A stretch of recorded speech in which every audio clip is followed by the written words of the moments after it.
Je suis le bon berger. Jean 10, 11. Le bon berger prend soin de son troupeau. Il le nourrit et le conduit.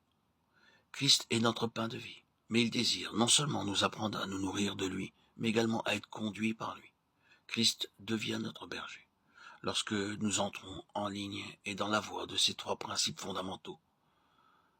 La première est la soumission à Christ parce qu'il est la tête. La seconde est son obéissance parce qu'il est notre Seigneur.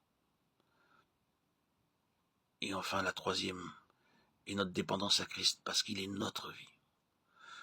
Notre grand privilège est d'être conduit par lui.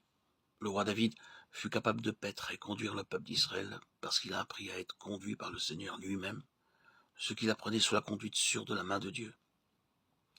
Il l'enseignait au peuple. Christ est l'objet de toute notre éducation. Tout ce qu'il a déclaré n'était pas pour lui, mais pour vous et moi. Dans l'évangile de Jean, le Seigneur énonce quelques lois qui régissent et gouvernent sa marche. Il savait qu'en venant en nous par le Saint-Esprit, sa vie nous ferait entrer dans l'expérience de ces lois. Aussi déclare-t-il, le Fils ne peut rien faire de lui-même. Jean 5, 19. Je ne puis rien faire de moi-même. Jean 5, 30.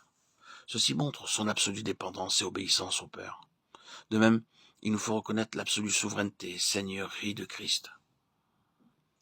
Et alors que nous nous plaçons sous son autorité, nous permettons à l'Esprit de nous apprendre cette conduite et cette marche par l'Esprit en demeurant en lui.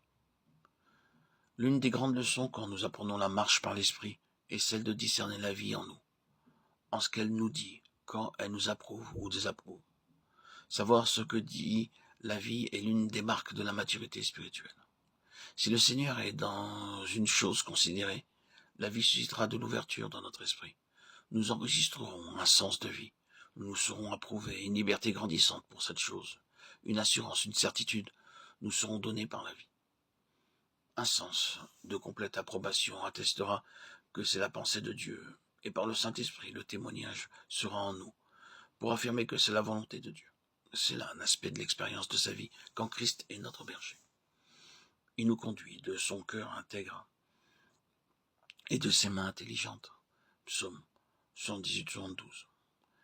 Car la pensée de la chair, c'est la mort, mais la pensée de l'esprit de vie et paix. Romains 8, 6. Le Seigneur déclare encore, je suis la résurrection et la vie. Jean 11, 25. C'est une autre déclaration. Quand Jésus ressuscita à Lazare, celui-ci était mort depuis 4 jours. Ceci montre de façon évidente que la résurrection est le moyen de Dieu, quand toutes les ressources des hommes et de la science sont épuisées. La résurrection est la méthode de Dieu, ce qui veut dire que Dieu accomplit son œuvre, travaille et agit lorsque l'homme ne peut plus rien faire. Ce n'est qu'en nous livrant à lui, en permettant à l'esprit de maintenir l'homme naturel crucifié, que sa vie de résurrection réalise le plan de Dieu. En devenant participant de Christ, il nous apprend que sa méthode pour réaliser son œuvre est un processus de mort et de résurrection. Nous devons mourir à nos plans, nos conceptions, nos pensées, et lui laisser le soin d'accomplir ses plans. Il le fera par la puissance de sa vie de résurrection.